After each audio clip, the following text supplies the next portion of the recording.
All right, who's ready to move into the next chapter with our kiln, which will be sand casting? What is sand casting? I am a novice. I've just been reading, looking at videos, doing a little studying. Don't follow me. You can follow me and know what not to do probably, but don't follow me yet because I'm just learning myself. But it's a pretty cool process. What you do is you take sand. This is molding sand here. You put it in a mold here, pack it down. You can make copies of coins, buckles, bullets. You can make copies of whatever you want. And we're going to go ahead and actually do one so you'll kind of see the process of doing it. But I'll tell you real quick how we do it. Let me set my camera up so you can see. Hi, this is the mold you use. And what we'll be doing, we'll do it out in the garage. We'll take this sand, fill it up, and pack it down. Literally pack it down with a hammer. Get it as tight as we can get it. And once we do that, what we'll do is we'll take this thing and just smooth it off, cut it off so it's smooth. Then you can take a coin and set in is tap the coin down in there just so it's halfway. Then we'll fill this one up, and once you put it in here like this, it matches up, and that will actually make an imprint of it.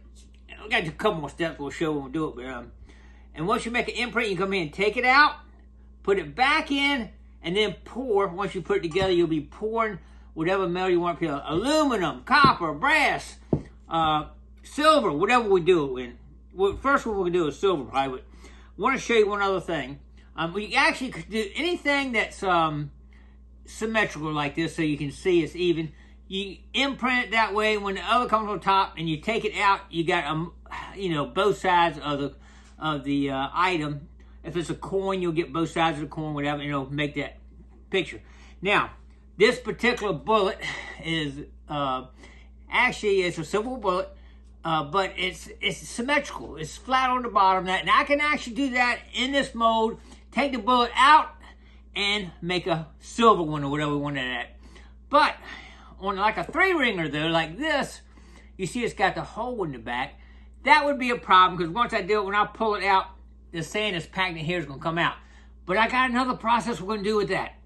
I'm going to try. I've never seen it done before, but what we're going to try to do is put this in the mold.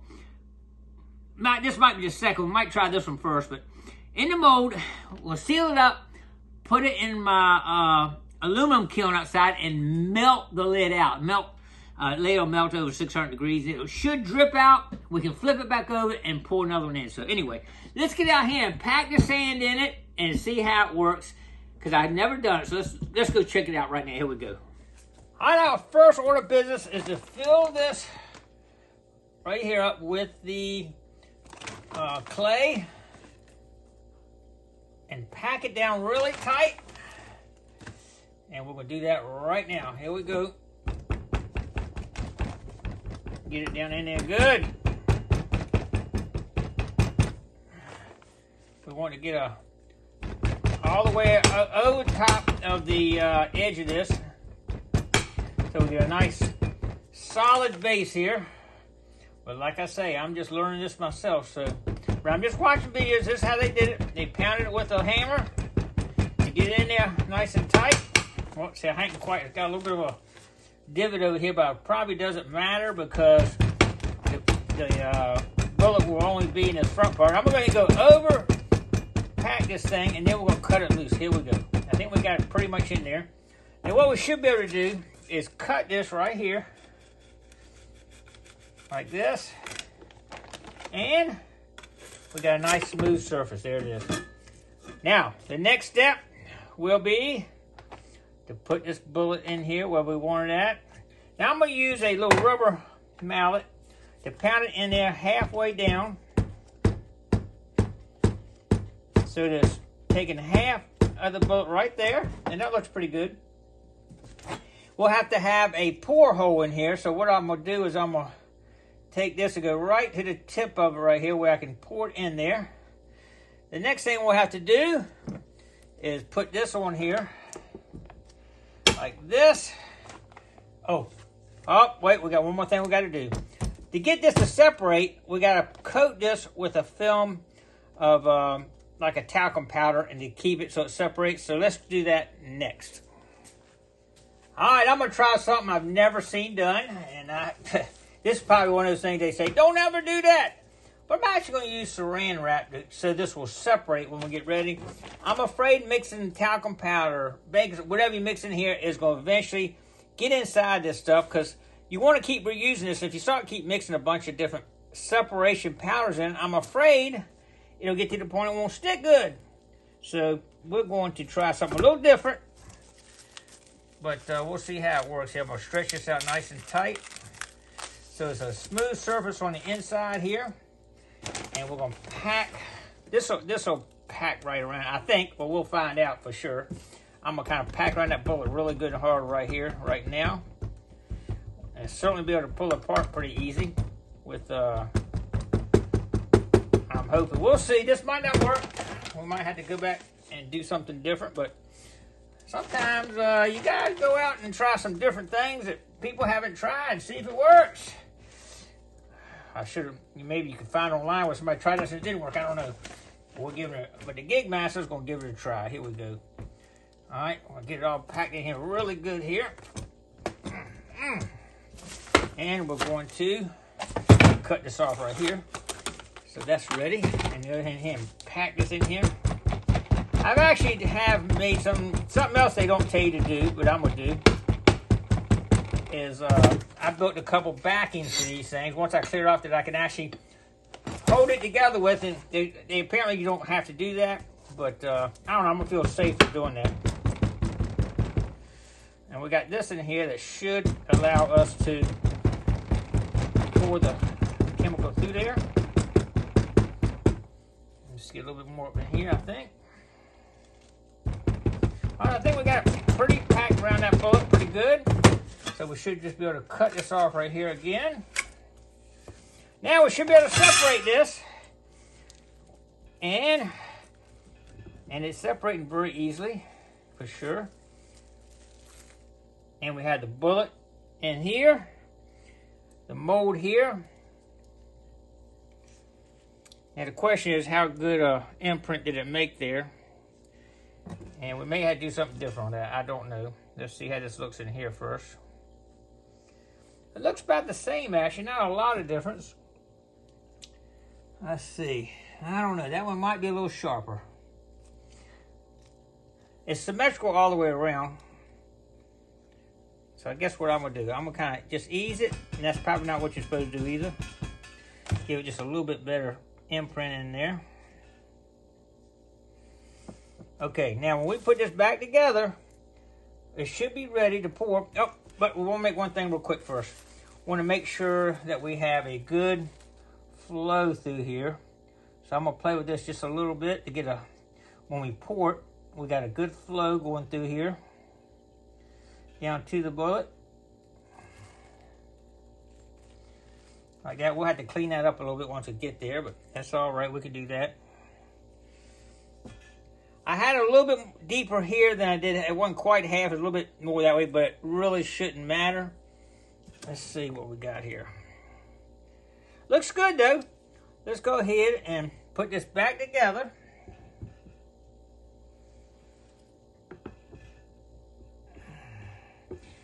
You gotta get this pin just right. Okay, it should be ready to pour now. Now, what I did, like I say, let me make sure that comes out there. I built, and she's ready to pour, these things just to kind of hold it together. Now, I won't put any stress in the center, but I will put it on the top and bottom. And what we may want to do is we'll heat this up a little bit too. But I'm just going to hold this on here just to hold it together. Like I say, it doesn't say to do this, but I feel a little more comfortable with that plate being on there a little better. And we'll get this on here. I'll heat this up with a torch so that when we get ready to pour it, it'll actually be warm. All right, that's it. Let's get the kiln up here, clean up, and get ready to pour. Here we go.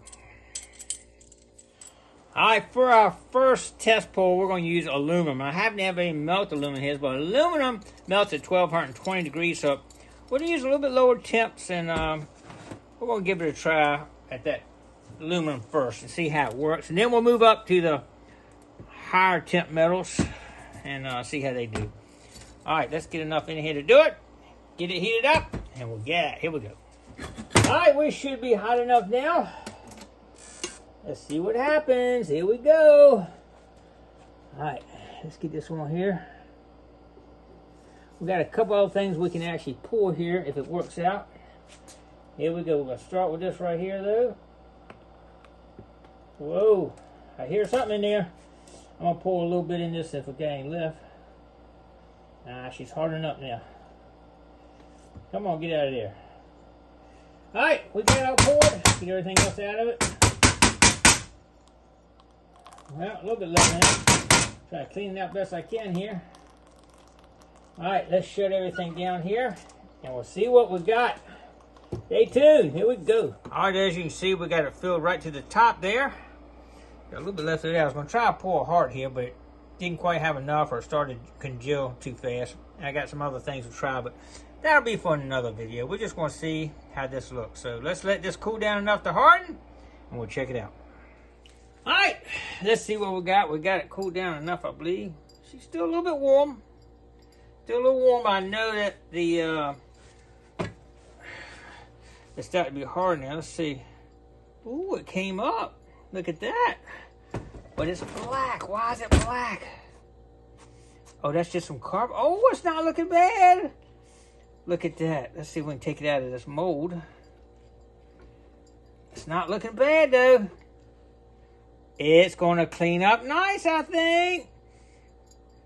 I like it. All right, we're going to clean that up. Stay tuned. We'll check it out. I like it. We'll cut that off right there and clean it up. See what we got. All that should come out right in here. All right, stay tuned. I like it. All right, we got it cooled off now. Let's just try. Oh, yeah, that came right off that black there. And the question is, will it come off this? Oh, look at that. It's coming right off. All that black is coming off. Look at that. That is not bad looking. It's got a seam around it. You do see the rings all the way around it. I think you do see the ring better on this side than what I did the saran wrap. So I won't do that again. But let's go. I'm going to go ahead and I'm going to cut out all these and clean it up and see what we got. Not bad, though. I like it. All right, everybody, our first Sandcast is a success. I'll put some close-up pictures at the end of these two bullets. And it's really interesting, you know, first time I've ever done it. The blackness that was in between the grooves here, I guess, is the sand that once it heats up to 1500 degrees, whatever, it actually turns black. But it did work. It actually picked up, I noticed it actually picked up some imperfections in this bullet onto here. You can actually see imperfections in here, which is pretty cool. Just to clean it up, I took a belt sander and a little die grinder, just hit the grooves off and get that little edge off there, and chopped the top off and rounded it off. Pretty easy. I might spend a lot of time because we got a lot of other things to do. I don't want to spend too much time on an aluminum bullet. The silver, I might spend a little more time. But right now, we're just kind of testing. Of course, this was a lot lower temperatures than we'll be doing when we get to the sterling silver or gold. But it was a good little test run for Sandcasters, so I like it. All right, I'll put up some pictures at the end. Y'all can check it out. What y'all think we're going to do next? Think we're going to go to the silver? I might try another couple just to get some practice in first. All right, appreciate everybody coming on. Don't forget to click like, comment below, share, and subscribe to Gigmaster. You never know what we'll be doing next, so stay tuned.